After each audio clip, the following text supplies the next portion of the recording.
ఉమ్మడి నిజామాబాద్ జిల్లాలో ధాన్యం కొనుగోళ్లు లేక రైతులు దిగులు చెందుతున్నారు. కోసిన పంటను రోజుల తరబడి రోడ్ల పక్కన ఆరబోస్తూ నానా ఇబ్బందులు పడుతున్నారు. ఓవైపు మండుటెండలు, మరోవైపు అకాల వర్షాలు రైతులను తీవ్రంగా నష్టపరుస్తున్నాయి. దీనికి తోడు సకాలంలో కొనుగోళ్లు జరగక ధాన్యం రాసులు పేరుకుపోతున్నాయి. రైతుల ధాన్యం కష్టాలపై మరింత సమాచారం మా ప్రతినిధి శ్రీపతి అందిస్తారు. ఉమ్మడి నిజామాబాద్ జిల్లాలో ధాన్యం రైతులు చాలా ఇబ్బందులు పడుతున్నారు. రోజులు గడుస్తున్నప్పటికీ ధాన్యం కొనుగోలు లేకపోవడంతో నిల్వలన్నీ కల్లాల్లో పేరుకుపోతున్నాయి. ప్రస్తుతం మనం చూస్తున్నాం నిజామాబాద్ నగర సమీపంలో మోపాల్, నర్సింగ్పల్లి, సిర్నాపల్లి, అలాగే సిర్పూర్ తదితర గ్రామాల్లో ఇప్పటికీ కూడా ధాన్యం రాసులుగా పేరుకుపోయి ఉన్నది.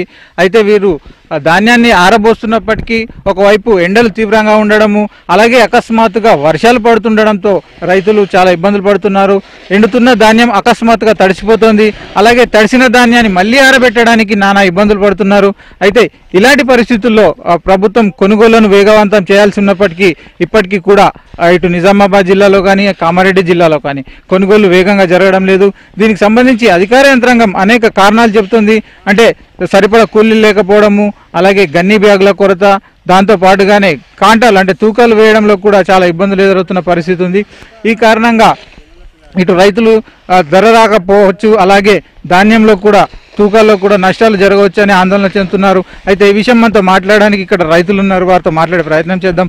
అన్న చెప్పండి, ఇప్పుడు ఈ కళ్ళాల్లో ఇప్పటికి కూడా రోజుల తరబడి ధాన్యం ఆరబెడుతున్నారు. ఒకవైపు ఎండ తీవ్రంగా ఉంది, మరోవైపు సడన్లీ వర్షాలు వస్తున్నాయి. అసలు ఎట్లా ఉంది మీ పరిస్థితి? మాకైతే ఇబ్బందిగానే ఉన్నది. ఎందుకంటే తొందర కాంటలు అయితే బాగుండే, కాంటలు లేరు, అమ్మాలి లేరు కనుక ఇబ్బంది అవుతుంది జర.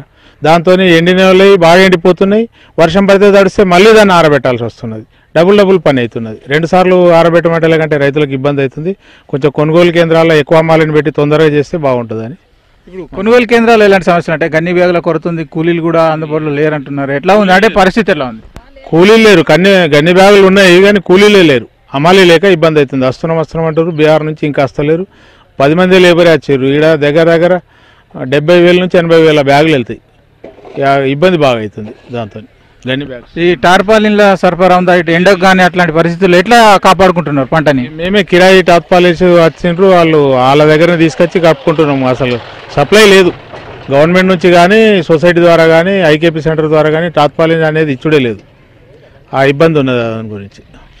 అమ్మ మీరు చెప్పండి, చాలా కష్టపడుతున్నారు అప్పటి నుంచి. అంటే తడిసిన ధాన్యం ఎట్లా మీరు కాపాడుకుంటున్నారు? ఎండ పోసుకుంటా, ఆరబెట్టుకుంటా, లేబర్ పట్టుకుంటా, ఆరబెట్టుకుంటూ ఇది చేస్తున్నాం సార్. మరి ఎందుకంటే ఇగో మళ్ళీ మొగులు అవుతుంది, మళ్ళీ నూకాల చేయాలంటే ఎంత ఇబ్బంది అవుతున్నది.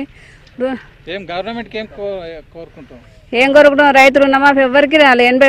80% వచ్చింది, 20% రాలేదు. ఒక్కొక్కింటికి 2 వచ్చింది, ఒకరికి అసలే లేవు పేర్లు. ఎందుకు అందరికి రావాలా కదా వేస్తే? ఎంత బాధ అవుతుంది. లేబర్లకు కూడా ఇంటింటి తిరగవలసి వస్తున్నది. రండి ఎదుర్కొంటే వచ్చిర్రు. ఎంత మస్తు బాధ అవుతుంది. అబ్బాయి వ్యవసాయం చేసిన దానికంటే సపడే కూకుని అన్నాయేమో. నీళ్ళు లేక గొంతు కూడా ఎండిపోతున్నది. ఎంత బాధ అవుతున్నది. రైట్, ఒకవైపు పంట పండించడంలో కష్టాలు ఎదురవుతున్నాయి, అలాగే పంట పెట్టుబడులు కూడా తీవ్రమవుతున్నాయని చెప్పి రైతులు ఆందోళన చెందుతున్నారు. అలాగే పంట కోతకొచ్చింది, చేతికొచ్చింది, ఎంత వీలైనంత త్వరగా అమ్ముకొని వీలైనంత త్వరగా తమ ఆదాయాన్ని చేతిలోకి తీసుకోవాలని ఆరాటపడుతున్న రైతులకు ఇప్పటికీ నిరాశ ఎదురవుతోంది. ఇటు నిజామాబాద్ అలాగే కామారెడ్డి జిల్లాలో అధికార యంత్రాంగం ఈ కొనుగోళ్లను వేగవంతం చేయాలి, అలాగే దానికి సంబంధించిన డబ్బులను కూడా త్వరగా ఇప్పించాలని రైతులు కోరుతున్నారు. వీడియో జర్నలిస్ట్ అనిల్తో శ్రీపతి, ఏబీ.